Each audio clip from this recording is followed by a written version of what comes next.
Colleagues, I think we need to be honest with ourselves about what is going on here. Once again, a woman, and a woman of color is being held to a different standard, and we need to name it. We have got to come to grips with the reality that time after time, strong women, and especially women of color, are attacked when white men with the same views are welcomed to walk right through that door, unopposed. At their worst, these efforts, these attempts to portray Representative Haaland as extreme and unqualified shows how much work we still have to do to reckon with our country's history of disparaging, disrespecting, and erasing Native people, and how this tragic history is reflected in the biases on exhibit during Representative Haaland's confirmation. This is clear when we see how few Republicans could even acknowledge the historic nature of Representative Haaland's nomination, choosing instead to focus on hostile questions about her tweets and whether she understands the law. Now, sadly, these attacks on Representative Haaland that she's been subjected to are not unique. We have seen this dance play out time and time again with Biden-Harris nominees, especially women of color. Excellent nominees like Secretary Vilsack and Secretary Buttigieg faced relatively tame confirmation processes. The vast majority of their questions were about policy goals and their experience. No senator referred to these nominees as extremists or radicals. But how did the women of color fare? In the Banking Committee, my Republican colleagues grilled Secretary Fudge, our new Secretary of Housing and Urban Development, and a black woman, about her intemperate comments on race.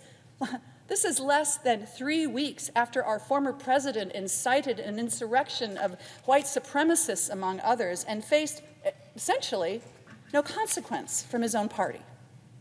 Neera Tanden was forced to withdraw her nomination to lead the Office of Management and Budget after some declared that her Twitter account was too divisive. Well, if we had only known that mean tweets could disqualify you from public office, we could have saved ourselves 4 years of division and chaos and 2 impeachment trials.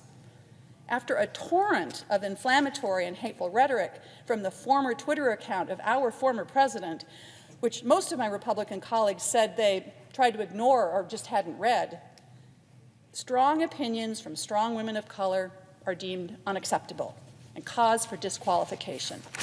I'm just not buying it. In my first floor speech in this chamber, I said that when you really listen to women, you begin to understand all the ways in which women are made less and are denied opportunities to contribute to their community and to their country. So I urge my colleagues, don't let this be one of those times. Let's not silence these women and deny them opportunities to lead because we're uncomfortable with their power. During Representative Haaland's confirmation process, I started to get text messages from women friends, especially Native women, horrified by the yelling and the condescending questions that were directed her way. We were proud of how she responded with grace and with dignity, and we all knew how it felt. I would bet that every woman in this chamber knows what it feels when this happens. A man talks down to you, uses his power to explain something that you already know, and signals in 100 different ways that you don't belong in the room where it happens. Well, for a long time, women have found ways to respond to these affronts with grace, as did Representative Haaland and Ann Fudge and Vanita Gupta and Neera Tanden. And when I was a young woman, my mother, who was a very strong woman herself, used to advise me to just ignore these folks and go about my business. Even today, as I worked on this floor speech, I wondered, am I going to offend anybody? Am I going to sound too shrill? I bet there's not a man in this room who's ever worried about sounding too shrill.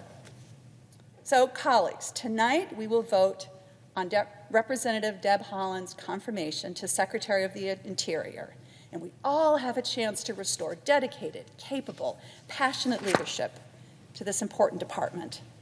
The choice to confirm Representative Haaland is indeed historic, but it is not an abstract opportunity. As Secretary, Representative Haaland will play a consequential role in combating climate change. She will also honor tribal sovereignty and strengthen the government-to-government relationship between the United States and tribal nations. And maybe, just maybe, her leadership will help us see the strength of Native women and all women, and not to be threatened by that. Our country will be the better for it. I urge my colleagues to support the confirmation of Deb Haaland for Secretary of the Interior.